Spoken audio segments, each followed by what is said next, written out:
W.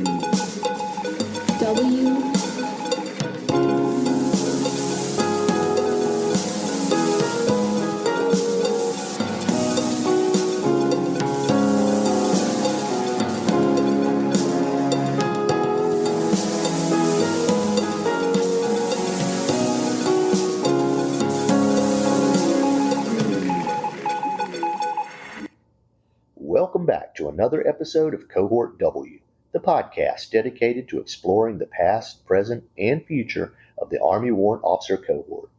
I'm your host, Chief Warrant Officer 4, Jessie Morlan, and today we continue our Season 4 journey as we explore the ongoing modernization of Warrant Officer professional military education. Our guest today is someone who brings a deep well of experience and insight to that topic. Chief Warrant Officer 5 Chad Bowen is a career Adjutant General Warrant Officer who has served across multiple echelons of Army HR operations. Born and raised in Dayton, Ohio, CW5 Bowen began his military journey in 1991 as a United States Army Reserve technical draftsman.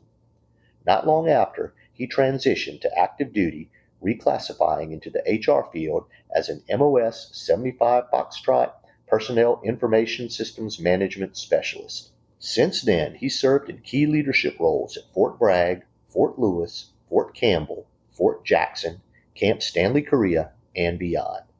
He deployed in support of Operation Iraqi Freedom and served in strategic positions such as the G1 Personnel Management Officer at the Army War College, the Senior HR Tech at 3rd Corps, and the Senior HR Technician for 5th Corps at Fort Knox.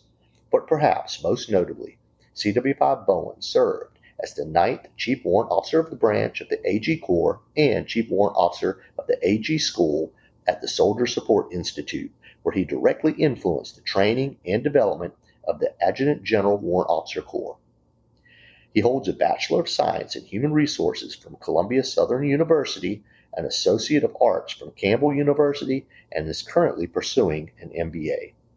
His extensive military education includes all levels of Warrant Officer professional military education and multiple leadership and HR development programs.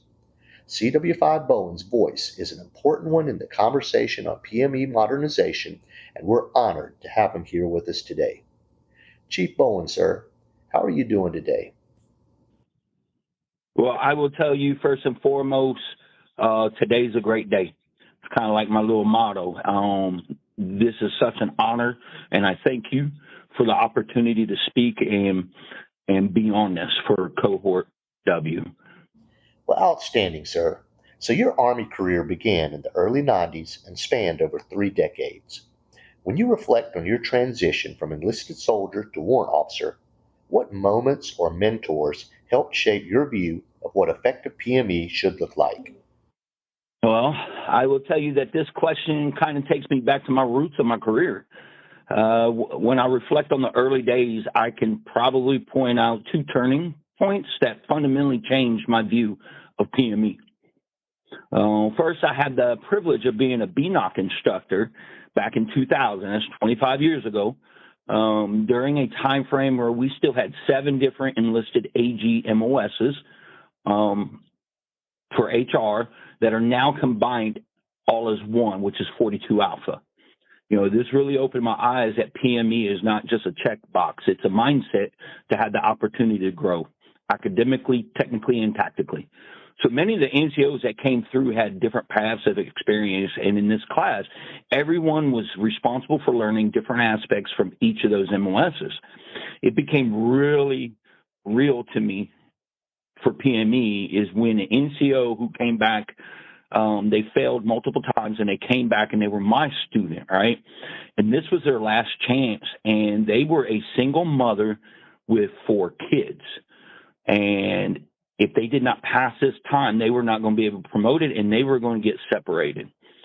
That feeling of, wow, just really took over and how important PME was for promotions for all compos, along with learning the different aspects of HR, because not everybody's paths were the same. The second time is when I transitioned to the warrant officer cohort. Man, I quickly realized that PME had to shift my mindset from simply following orders to understanding systems, policy, and leadership influence. I remember going through WOC, WVC, and WAC courses where the instructors always challenged us to think critically. That shift from operator to advisor and integrator wasn't always comfortable, but it was essential.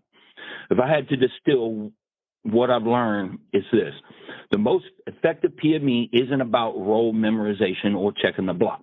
It's about cultivating intellectual curiosity, operational adaptability, and a commitment to mentorship. Those who shaped my outlook they didn't teach me what to think. They taught me how to keep growing. So, as the previous and ninth Chief Warrant Officer of the branch for the Adjutant General School, you were responsible for influencing the training and development of HR technicians across the Army. What do you consider your most meaningful contributions to PME during your time in that role? One, surviving. No, I'm just playing. Serving as the ninth Chief Warrant Officer of the Corps and Adjutant General School was both an honor and a responsibility. I did not take it lightly. At this level, you no longer are shaping just an individual soldier. You're helping influence the professional trajectory of an entire cohort of HR technicians across the Army.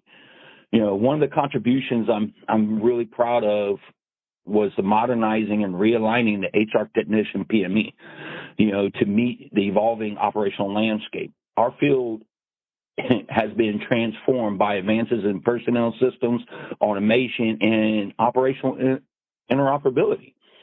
We focus on realistic training while getting current changes directly into our curriculum that's relevant to data, to IPSA, mill pay, because, for example, IPSA releases became agile. So these changes had to be updated immediately. So our warrant officers going through school weren't just reacting to change, but they were positioned to execute and lead when they get to the field, because the agile updates could be every 2 weeks, every 3 weeks, and there would be a change. So it was really critical, and I love the fact that we could just adjust curriculum. We also took a hard look at how we taught leadership and advisory skills.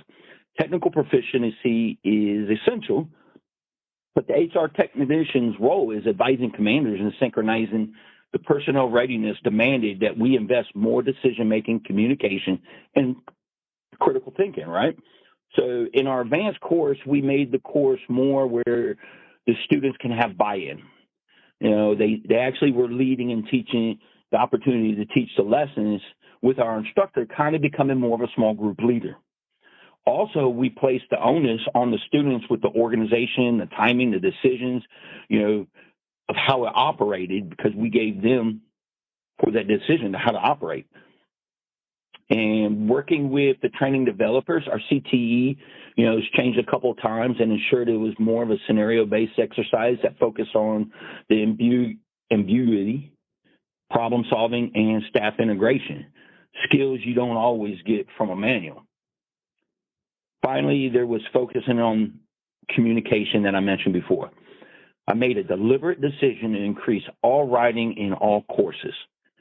Communication isn't just about talking, it involves about writing policies, information paper, decision briefs, something simple as an email, because it's critical that writing is integrated throughout the course, not just the beginning of a course to check a box, but I need them to continue learning and developing and practicing, because, you've got Grammarly, you've got AI, you've got, so many different avenues that some people forget how to spell or how to communicate, and it's critical. So looking back, my most meaningful impact wasn't a single policy or course. It was helping shift the culture around PME from compliance to relevance. You've served in diverse HR assignments, from Corps-level senior technician roles to the Army War College and NATO Brigade. Which of those positions tested your leadership the most, and how well did PME prepare you for that challenge? I'll tell you that this question really gets to the heart of leadership that's under pressure. Each assignment brought its own challenges.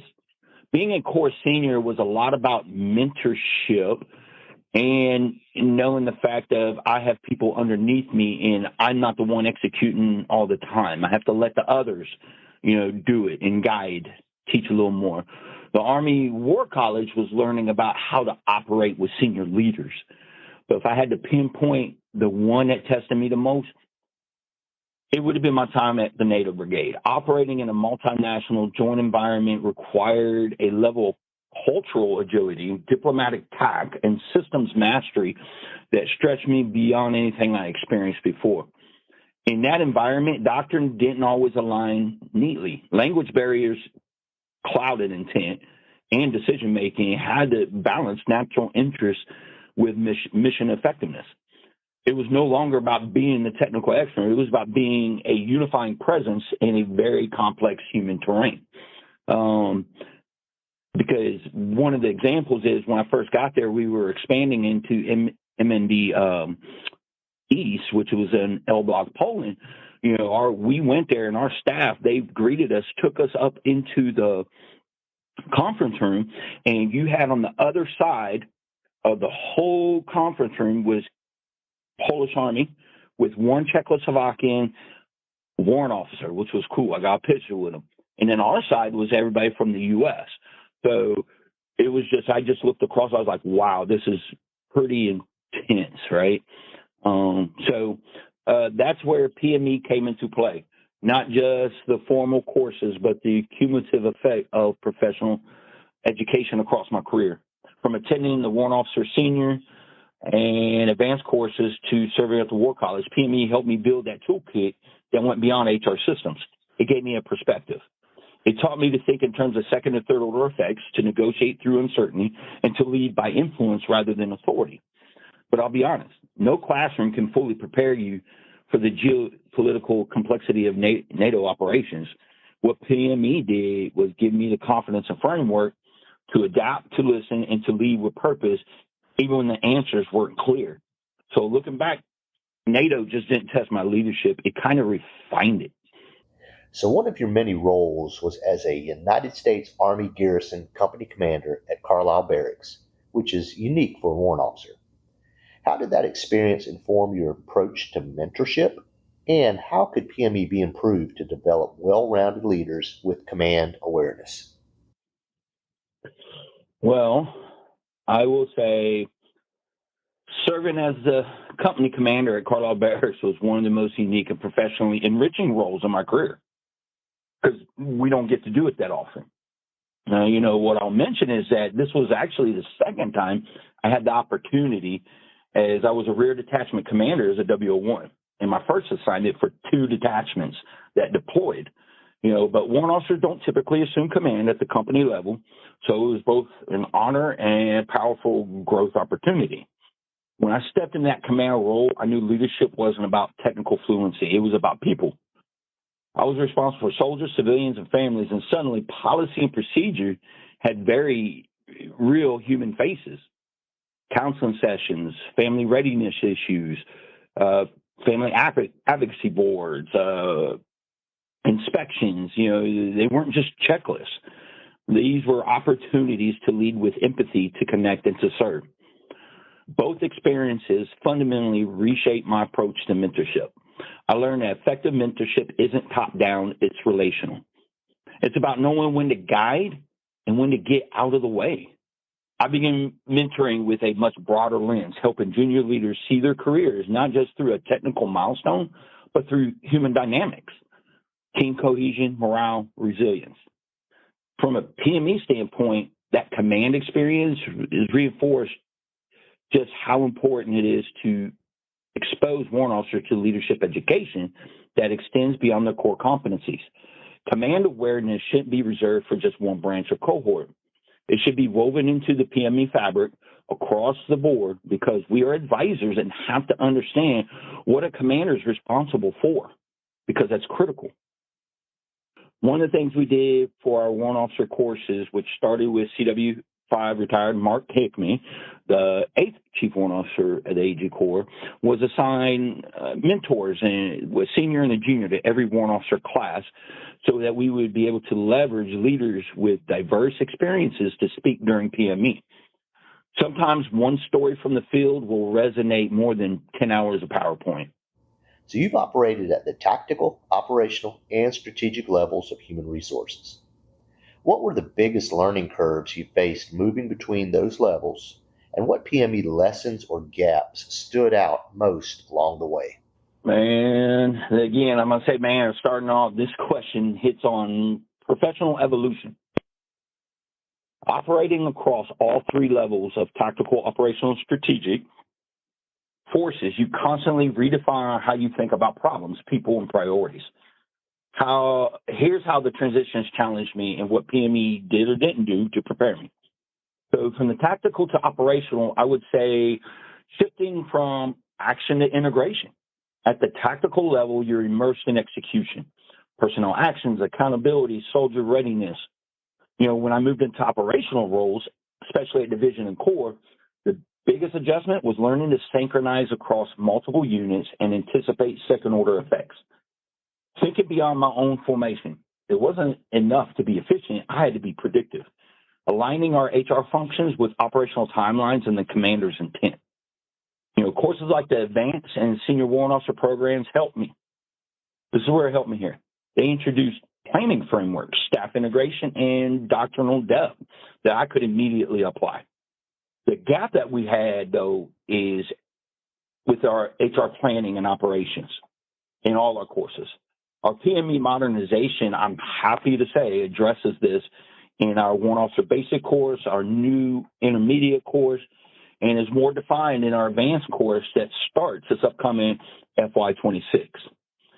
I would have benefited more from some interdisciplinary collaboration exercises where HR techs had to integrate with logistics, intel, or fires, mirroring what happens in a TOC or JOC, but it's very difficult to try to get that into hours and execute it. So it's a little unrealistic, but it really would help. For operational to strategic, it was from coordination to vision that changed. At the strategic level, especially during my time at the Army War College and NATO, you're no longer solving today's problems. You're forecasting trends, advising senior leaders, and weighing institutional implications. Biggest learning curve, I would say, would be leading without direct authority. The influence shifts from position-based to value-based. You need to master the art of communicating technical truths in a strategic language. It's very hard for people these days because we have to be able to talk in whatever formation that they are in terms that they can understand. So if I had to summarize it, I'd say the learning curve across each level wasn't just about skills. It was about expanding my perspective. PME gave me a strong foundation, but its greatest value was in giving me the tools to keep learning, adapting, and mentoring others to do the same. With your firsthand experience managing strength and personnel readiness in Corps-like formations like 3rd Corps and 5th Corps, what aspects of HR PME need modernization to better align with real-world missions and operational tempo? Oh, man, I keep saying that after every question because you got some really good ones. This is where the tension is. It's between institutional HR training and the operational realities faced by our higher level HR leaders. I truly believe our PME modernization framework that has now crossed into its third CWOB that's went from CW5 retired Mark Hickman along with CW5 Ray Reiska, because they initially established that framework, that course map that we saw back then. Then into my term, we adjusted the current and projected based on projected operational needs within the course map, which is going to be adjusted again and implemented by CW5 Mike Fulton, the current CWOB, with help from CW4 Matt Collins, CW5 Camilla Henry, the developer. So I'm really looking forward to that. This also includes the adjustment of our CTE, utilizing the Indo-PACOM exercise now. The team has really worked hard to shift from administrative theory to real-world mission sets like strength management and MDO, battlefield casualty tracking, rapid personnel replacement.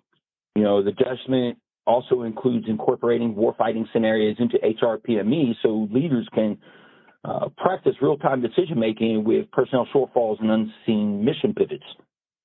We also included data-centric HR ops, modernized the curriculum around tools like IPSA, personnel dashboards, Microsoft Power BI, so the graduates just don't report metrics, but leverage them for decision making.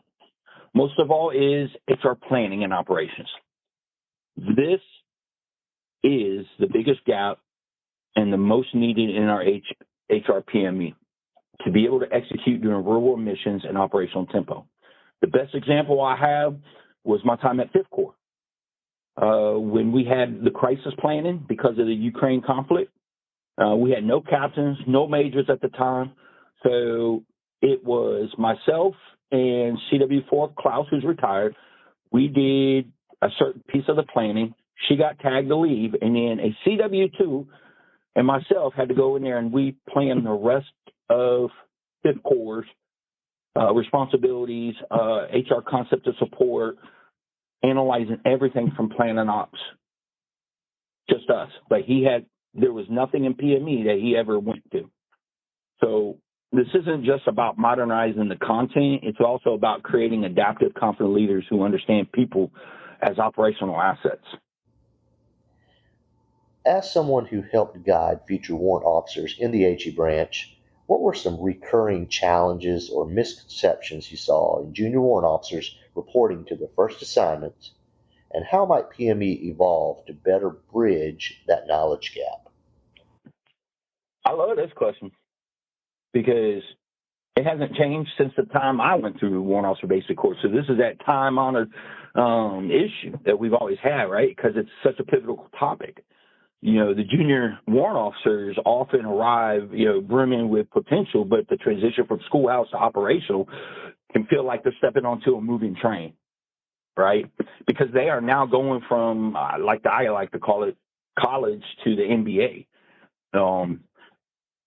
The one thing I always did was we had the mentors. You had the senior and junior mentors, right? But I would also go in there and have at least 2 mentorship sessions. And I always would talk about the roles and talk about this because the common challenge and misconception is that some warrant officers expect to have immediate influence at the table, not realizing that trust and credibility, they're earned. They say they understand, but they don't understand until they get there, especially when advising senior leaders. Despite the classroom exposure that we give them, many struggle to operationalize the tools like IPSA, TPS, DSIPs, Power BI in a fast-paced environment where accuracy under pressure is critical. The junior warrant officers sometimes fixate on personnel actions because that's what they believe they know the best without grasping how their work connects to readiness for structured deployment tempo. They hesitate to assert leadership in the mixed HR teams, not knowing, of their role. Every unit's tempo, priorities, leadership styles varies. A junior warrant officer may mistakenly try to replicate the schoolhouse playbook without adjusting to their new command climate. Self-development and the need for mentorship and networking are critical. They have to be able to take that time, block it off. I know it's some of their personal time, but it's still that self-development piece. And being and knowing it's okay to ask for help. Their mental agility to change the way of their thinking from an NCO mindset to a warrant officer is still the biggest challenge. And I know that's just not for AG, that's across the board. So as I mentioned before, our PME modernization addresses some of these gaps. We know, and I truly believe they will leave the schoolhouse better prepared because of it. From Fort Jackson to Germany, Korea, and beyond, you've seen AG operations in nearly every environment. Were there PME lessons that consistently translated well, no matter the setting? And what elements of PME do you think are worth preserving as we modernize? The soul of HR leadership is adaptability with a consistent backbone to take care of our soldiers and commanders. I can't say that more enough. Across environments from training at Fort Jackson to a coalition-heavy mission in Germany and high-tempo readiness in Korea, certain PME principles stood the test of relevancy throughout the periods. The PME elements that I think translate universally, foundation and strength management. No matter the location or mission set, knowing how to forecast, maintain, and report unit strength is crucial. Tracking personnel fills, losses, gains, projected readiness isn't just administration, it's operational fuel. Understanding command support relationships. Whether supporting a brigade in Korea or joint operations in Europe, warrant officers and our AG leaders must understand how HR plugs into the command structure. Knowing who you support, how you advise, and what HR effects matter is critical. Precision in accountability and reporting, just can't say enough. From casualty documents to per stats to J per stat to DTAT, the accuracy of personnel data remains a must across garrison and deployed settings. PME that instills the rigor in these tasks saves lives and supports mission decision-making. HR ethics and soldier advocacy. Soldiers are not just data points. Whether you're in a wartime theater or training environment, PME that reinforces ethical HR practice, fair assignments, compassionate casualty handling, transparent actions, these do build morale and credibility. These elements matter in modernizing the force. As we digitize our HR systems, integrate joint coalition doctrine, and prepare for contested deployments in MDO, the essence of human resources doesn't change. Just the tools and tempo. Retaining these timeless PME elements ensures flexibility across echelons and environments, strong advisory capacity to commanders, accurate and ethical handling of sensitive HR data, in continuity and trust within the HR profession. In your opinion, what are the top 3 leadership or technical competencies every 420 Alpha should master by the time they complete WOLI or the intermediate course? And are those being effectively developed in our current PME model? Well, I will tell you our WLE follow-on course is probably the one I love the most. It is the absolute multi-component course we have. It, definitely in the curriculum, it's changed immediately based upon the feedback and what's going on in the operation.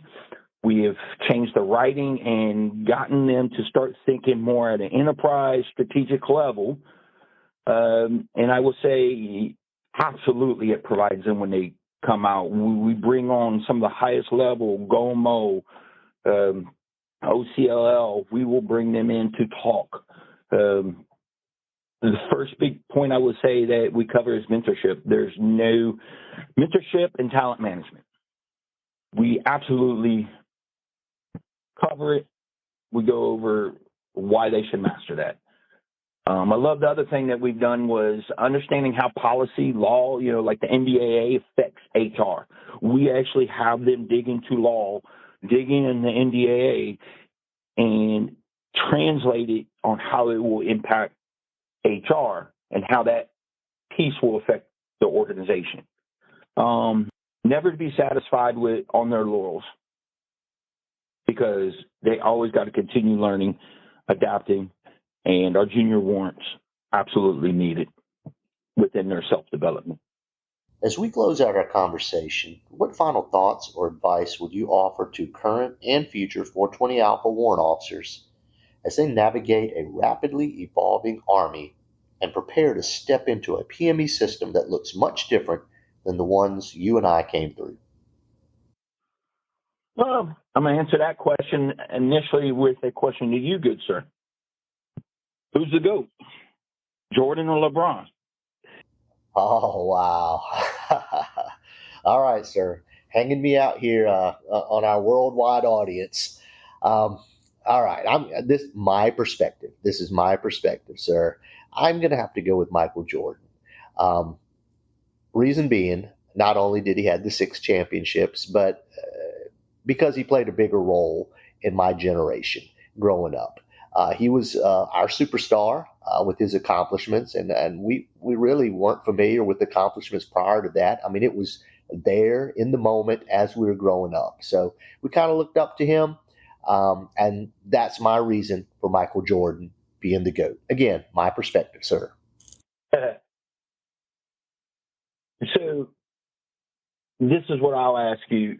I would say Jordan, but at the same time, I'm going to say this is what the real thing to leave everybody on. It's about perspective.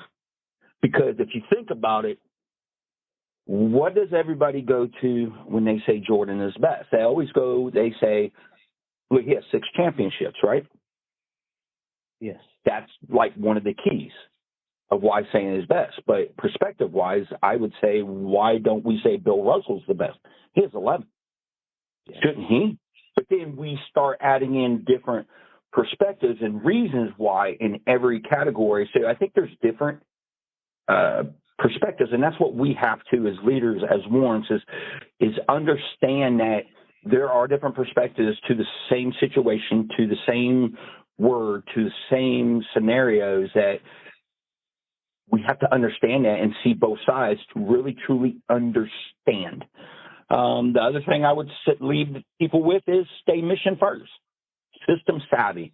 No matter how digital HR becomes, your job isn't just to click buttons. It's to keep formations ready, resilient, and informed. Learn the systems, but never lose sight of the mission. Understand the why behind everything you do. Be the voice, not just a validator.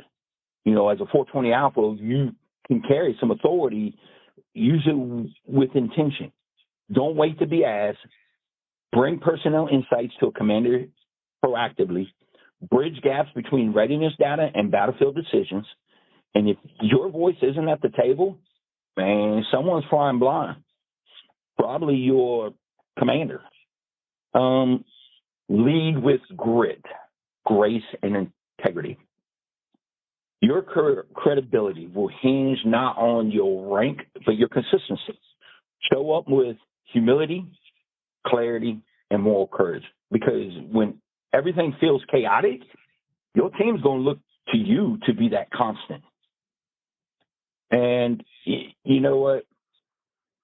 Remember, you're not stepping into a legacy. You're rewriting it. The Army needs HR technicians who are HR warriors, who are data literate, mission-minded, and ready to fight for the human dimension of warfighting. So find that grit, stay relevant, and take care of those people and take care of yourself. That's what I leave you with. Well, Chief Bowen, sir, thank you for sharing your time, insight, and experience with us today. Your journey, mentorship, and leadership within the AG Corps continue to leave a lasting legacy on our profession. Thank you for giving me the opportunity to speak. Thank you for those that created the podcast, for those that listen, and thank all the warrants out there for everything that they do. And to our listeners, thank you for being part of this discussion. If today's episode gave you something to reflect on, share it with your formation, your peers, and your mentees. Until next time, stay ready, stay agile, and always lead from the front. This is Cohort W.